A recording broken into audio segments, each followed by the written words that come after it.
I became fully aware last night that I've been spending entirely too much time with my computer.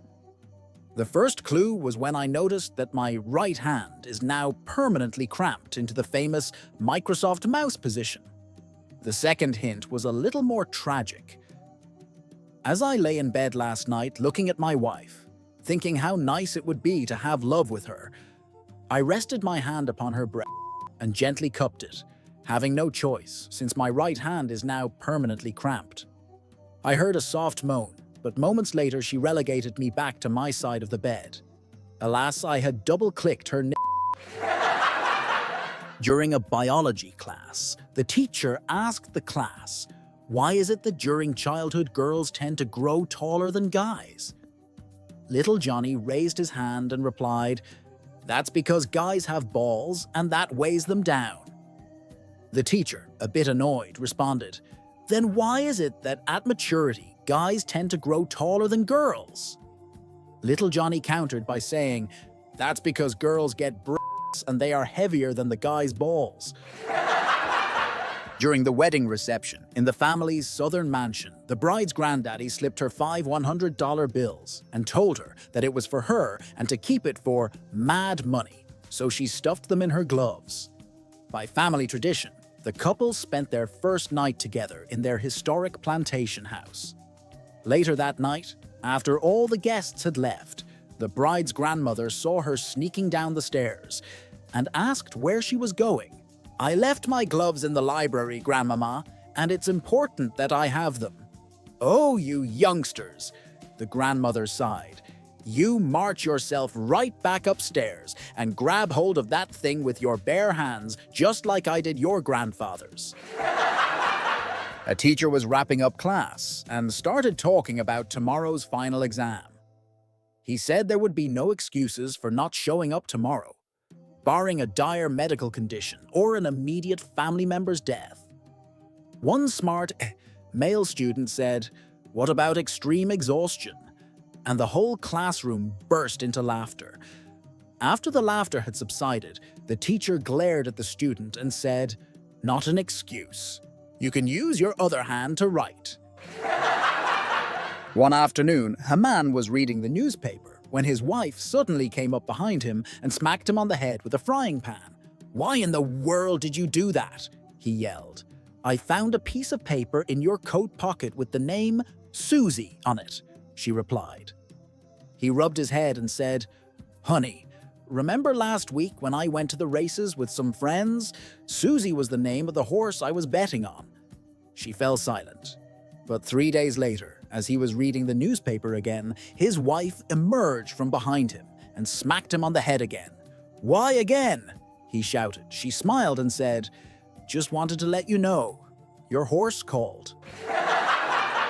Two ladies of leisure were cruising around town one sunny afternoon, proudly displaying a sign on top of their car that read, "Two fun-loving friends, $50. Naturally, a police officer noticed the sign and pulled them over. He gave them a stern look and said, "Ladies, you're going to need to take that sign down, or I'll have to take you downtown." They sighed in frustration, and just as they were about to comply, another car drove by with a sign that said, "Jesus saves." One of the gals pointed and asked, "Hey, how come they can ride around with a sign and we can't?" The officer smiled and said, "Well, that's about religion." So the two women frowned, peeled off their sign, and drove away, quietly brainstorming. The very next day, the officer sees the same car back on the road with a new sign. He flips on his lights, thinking he's about to bust them again, but as he gets closer, he reads, "Two fallen angels seeking Peter, $50. The officer laughed so hard he forgot why he pulled them over in the first place. One evening, a husband, feeling a little too confident for his own good, decided to tease his wife. "Maybe we should start washing your clothes in Slim Fast," he chuckled. "Could take a few inches off your backside." Cue the awkward silence. His wife, however, was not one to let such comments go unanswered. The next morning, as the husband reached into his drawer for a fresh pair of underwear, a mysterious puff of powder burst into the air. He coughed and blinked. "What the heck?" "April!" he called out, holding the underwear at arm's length. "Why is there talcum powder in my boxers?" From the bathroom, his wife called back sweetly, "Oh, honey, that's not talcum powder. It's Miracle Grow." Touché, Queen. A man sits sipping lemonade on his front porch when he spots a landscaping crew working a few houses down. But something seems off. There are 3 workers. 2 are frantically digging holes, and 1 stands nearby, arms crossed, doing absolutely nothing. The man watches, confused. 1 worker digs a deep hole. The second one fills it right back in, over and over, hole after hole. Eventually, curiosity gets the better of him. He walks over and asks, "Hey fellas, I've been watching you work for an hour." "You dig a hole." He fills it in, and the guy over there just watches. "What exactly are you trying to get done?" One of the workers wipes sweat off his brow and says, "Oh yeah, normally we're a tree planting crew. I dig the hole, Jake here fills it in, and Kyle, he's the one who puts the tree in." The man raises an eyebrow. "So, where's Kyle?" The worker sighs. Sick day. First-time driver, full circle payback. Emma had just passed her driving test and was practically glowing with pride. She ran into the house, waved her shiny new license in the air and said, "Let's go, first official drive." Her dad, mom, and younger brother all piled into the car. Without hesitation, her dad slid into the back seat, right behind her. Emma looked at him in the rear-view mirror and grinned. "Oh, switching it up, huh? After months of teaching me from the front seat, you finally get to relax in the back?" Her dad smiled sweetly and said, "Nah, I'm back here to do what you always did. Kick the seat and ask, 'Are we there yet?' every 5 minutes."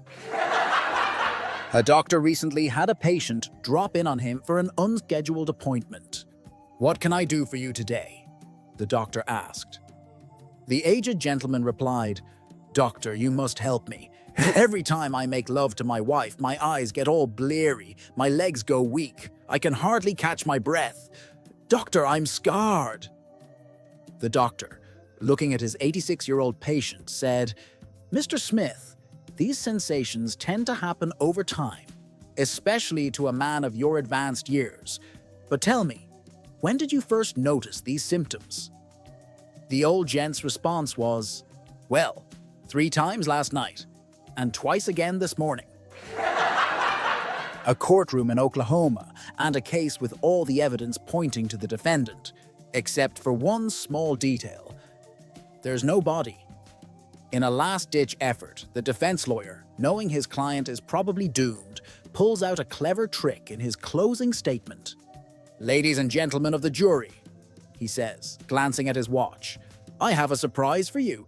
In exactly 1 minute, the person involved in this case will walk right through that door." The jury, stunned but intrigued, eagerly watches the courtroom door. The seconds tick by. 30, 40, 50, 60.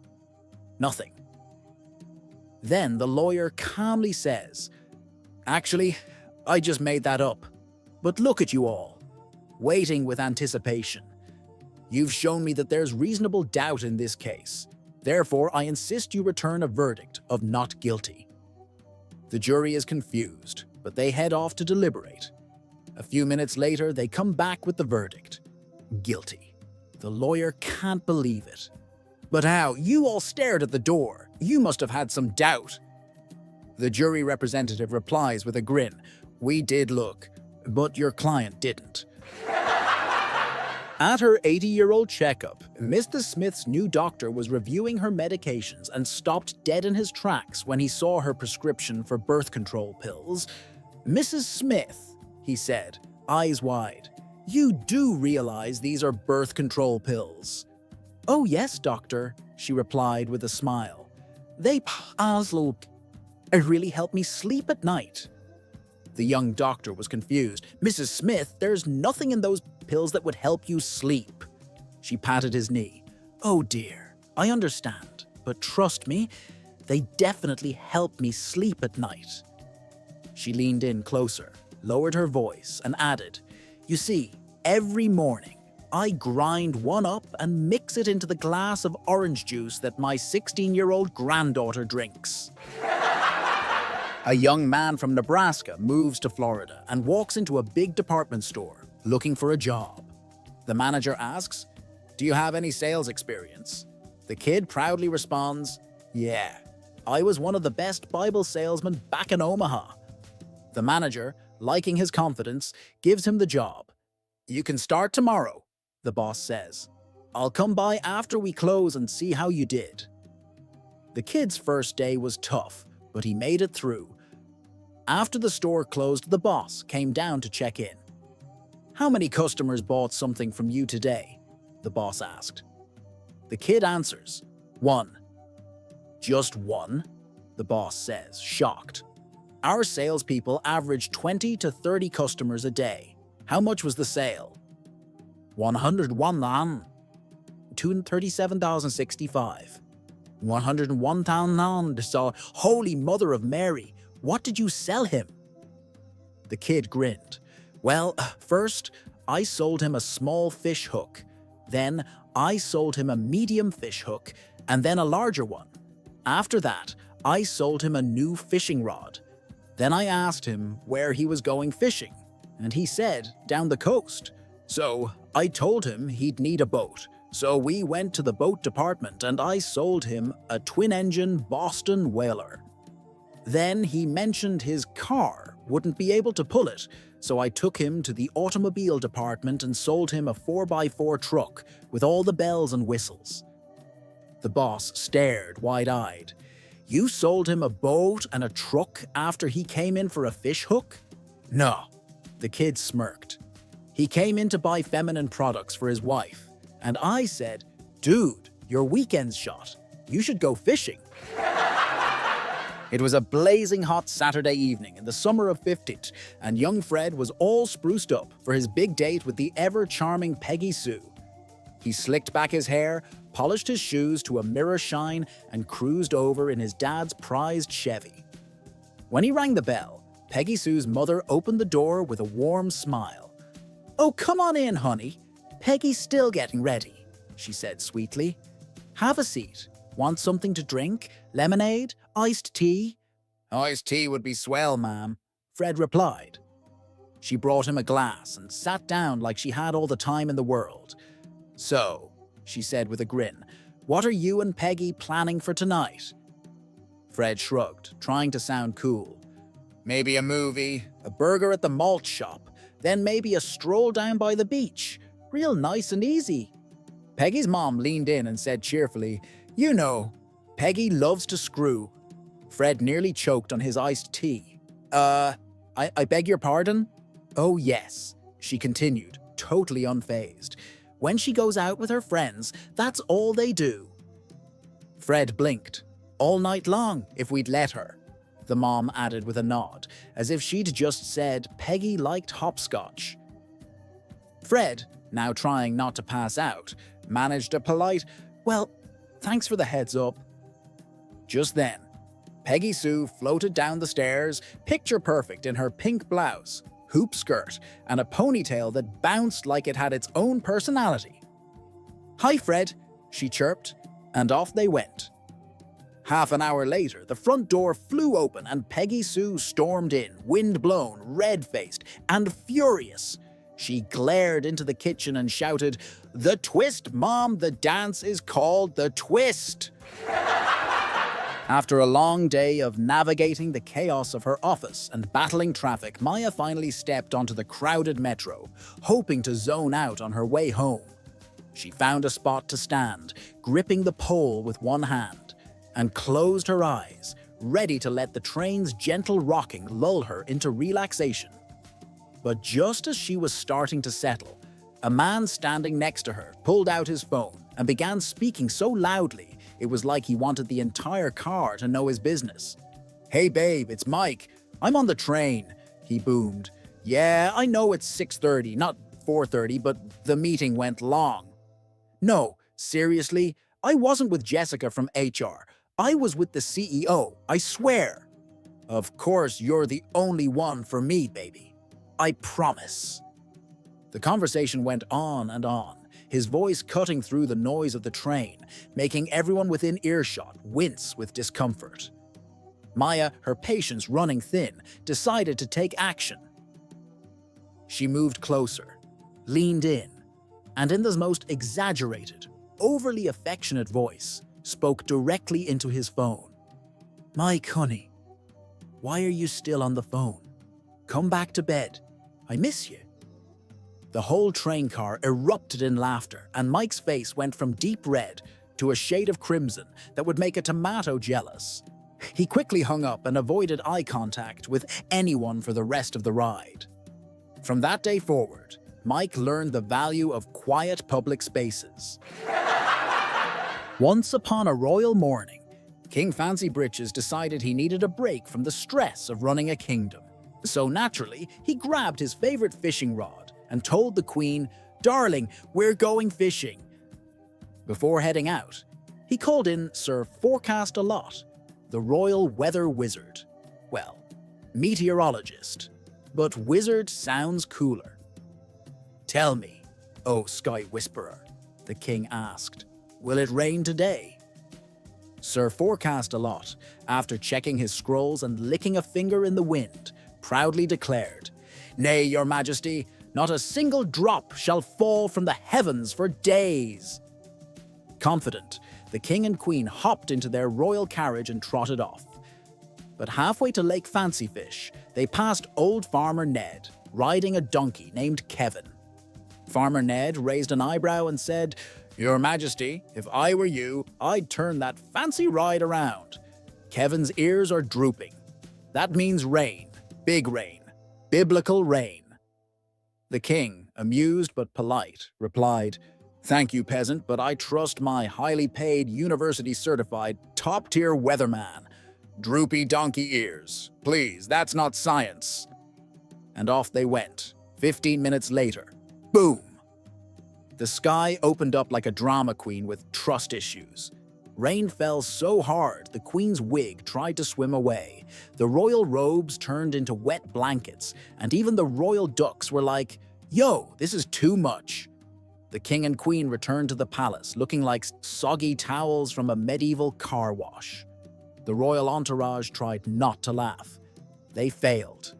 Enraged, King Fancy Britches fired Sir Forecast-a-Lot on the spot. "You're out, soaked and sacked." Then he summoned Farmer Ned and offered him the prestigious new role of Royal Weather Guru.